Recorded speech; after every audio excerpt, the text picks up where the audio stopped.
नमस्कार दोस्तों, मैं भाविनी मिश्रा अपने चैनल में आप सभी का एक बार फिर से स्वागत करती हूँ। कैसे हैं आप लोग? आशा करती हूँ आप सब स्वस्थ और सुरक्षित होंगे। इस वीडियो में मैं आपसे देव उत्थानी एकादशी कब है, शुभ मुहूर्त क्या होगा, पारण कब करेंगे, पारण का मुहूर्त क्या है, इससे जुड़ी पौराणिक कथा और इससे जुड़ी हुई पूजा विधि, कैसे पूजा करेंगे और देव को विष्णु भगवान को हम कैसे जगाएंगे, उसकी क्या पूजा विधि है, वो संपूर्ण जानकारी आपको मैं इस वीडियो में दूंगी। अभी आप अगर मेरे चैनल पर नए हैं तो प्लीज़ मेरे चैनल को सब्सक्राइब कर लीजिए। तो चलिए वीडियो शुरू करते हैं। कार्तिक मास के शुक्ल पक्ष की एकादशी को देवोत्थान, देवउठनी या प्रबोधनी एकादशी कहा जाता है। मान्यता है कि इस दिन भगवान विष्णु क्षीर सागर में 4 माह शयन करने के बाद जागते हैं। भगवान विष्णु के शयन काल के 4 मास में विवाह आदि मांगलिक कार्य नहीं होते हैं, लेकिन देवोत्थान एकादशी के बाद से शुभ और मांगलिक कार्य शुरू हो जाते हैं। इस साल देवउठनी एकादशी रविवार 14 नवंबर 2021 को है। वैसे तो भगवान विष्णु के योग निद्रा में जाने और उन्हें जगाने को लेकर कई कथाएं प्रचलित हैं, लेकिन इनमें से एक कथा बहुत ही प्रचलित है जो लक्ष्मी जी से जुड़ी हुई है, उसकी अभी हम बात करेंगे। उससे पहले मैं आपको बता दूं कि शुभ मुहूर्त क्या है। एकादशी तिथि प्रारंभ होगी 14 नवंबर 2021 को सुबह सुबह 5:48 से और एकादशी तिथि समाप्त होगी 15 नवंबर को सुबह 6:39 पर। तो ये पूरे दिन एकादशी रहने वाली है 14 नवंबर को।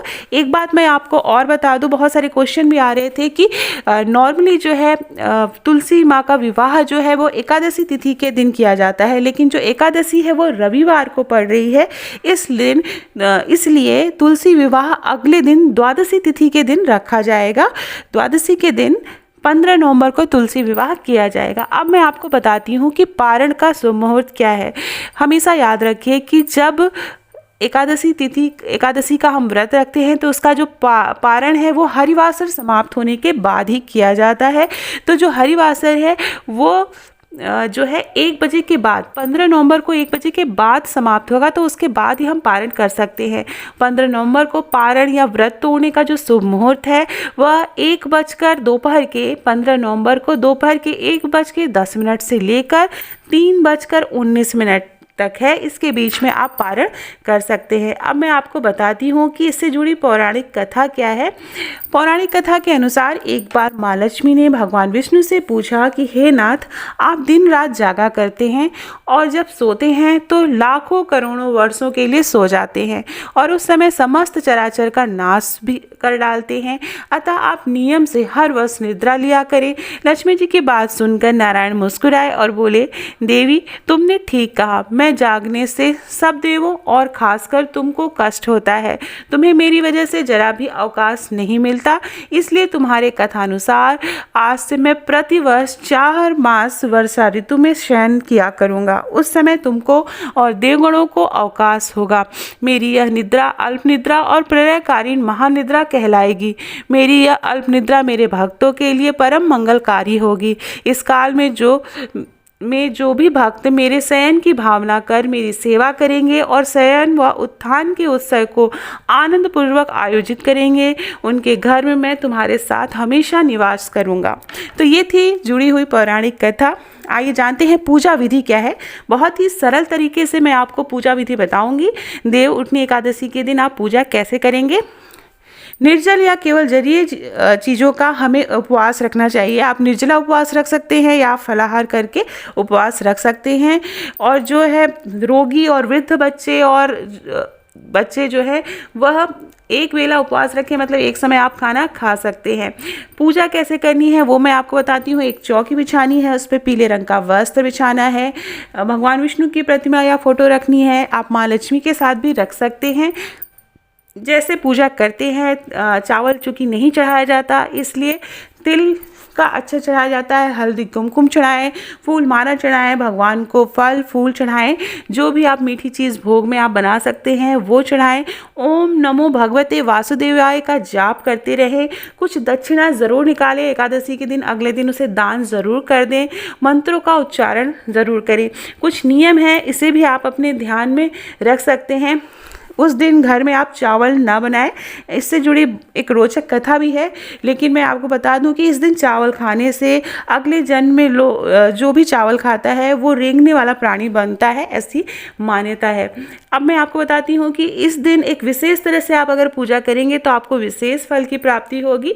गन्ने का मंडक बनाकर उसके बीच में चौक बनाइए, चौक के बीच में भगवान विष्णु की प्रतिमा रखिए, चौक के साथ भगवान के चरण चिन्ह बनाकर ढक दिया जाता है। मतलब जो चौक बनाते हैं उसमें भगवान विष्णु के चरण चिन्ह बनाए जाते हैं और उसे ढक देते हैं। भगवान को गन्ना, सिंघाड़ा, फल और मिठाई चढ़ाते हैं। फिर घी का अखंड दीपक जलाना चाहिए, पूरी रात जो जलता रहे, तो सच्चे मन से जलाना चाहिए। फिर भगवान के चरणों को स्पर्श करके उन्हें जगाया जाता है। शंख, घंटा और कीर्तन की ध्वनि से व्रत की कथा सुनी जाती है। एक देवोत्थानी एकादशी की व्रत कथा जरूर सुने। इसके बाद सारे मांगलिक कार्य शुरू हो जाते हैं। श्री हरि के चरण स्मरण करके जो भी मांगते हैं वो हमें ज़रूर मिलता है। जो भी प्रसाद है वो घर के सभी सदस्यों में बांट दीजिए। अब मैं आपको बताती हूँ कि देवउठनी एकादशी के दिन चावल क्यों नहीं खाया जाता है, इसके पीछे की रोचक कथा क्या है। पौराणिक मान्यता के अनुसार एकादशी के दिन चावल खाने से प्राणी रेंगने वाले जीव की योनि में जन्म पाता है, लेकिन द्वादशी को चावल खाने से इस योनि से मुक्ति मिलती है। पौराणिक कथा के अनुसार माता शक्ति के क्रोध से बचने के लिए महर्षि मेधा ने शरीर त्याग दिया और उनका अंश पृथ्वी में समा गया। चावल और जौ के रूप में महर्षि मेधा उत्पन्न हुए, इसलिए चावल और जौ को जीव माना जाता है और इस दिन इसीलिए चावल और जौ का त्याग करना चाहिए।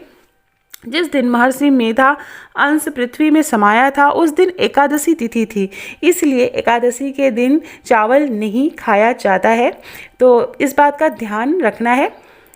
उसके बाद मैं छोटे छोटे नियम है, आप वो भी ध्यान रख सकते हैं। जैसे कि पहली बात है कि चावल खाना वर्जित रखा गया है। भगवान विष्णु की पूजा अर्चना करनी चाहिए। ब्रह्मचर्य नियम का पालन करना चाहिए जो भी व्रत करते हैं। मान्यता है कि एकादशी का लाभ पाने के लिए व्यक्ति को कठोर शब्दों का उपयोग नहीं करना चाहिए, किसी को अपशब्द नहीं करना चाहिए, सुबह जल्दी ब्रह्म मुहूर्त में उठना चाहिए, शाम के समय सोना नहीं चाहिए। तो ये छोटे छोटे व्रत के नियम हैं, ये ज़रूर करने चाहिए। एकादशी के दिन आपको जो विशेष काम मैं बता रही हूँ वो आप ज़रूर करें, इससे आपकी जो भी मनोकामना होगी वो ज़रूर पूर्ण होगी। इस दिन दान जरूर करिए। आप आंवले का दान कर सकते हैं, फल फूल, आप किसी भी अन्न का दान कर सकते हैं। एकादशी के दिन अगर आप गंगा नदी में स्नान करें, गंगा में स्नान करें तो विशेष पुण्य की प्राप्ति होती है। विवाह संबंधी बाधाएं हैं अगर आपकी, तो एकादशी के दिन केसर, केला या हल्दी का दान जरूर करें। एकादशी का उपवास रखने से धन, मान सम्मान और संतान सुख के साथ मनोवांछित फल की प्राप्ति भी होती है। कहा जाता है कि एकादशी का व्रत रखने से पूर्वजों को मोक्ष की प्राप्ति होती है। तो ये थी देव उत्थान एकादशी से जुड़ी हुई बहुत सारी बातें। आशा करती हूँ आपको वीडियो पसंद आया होगा, और पसंद आया हो तो प्लीज़ अपने दोस्तों के बीच में ज़रूर शेयर कर दीजिएगा। मेरे चैनल को प्लीज़ सब्सक्राइब कर लीजिए। बहुत बहुत धन्यवाद ये वीडियो देखने के लिए।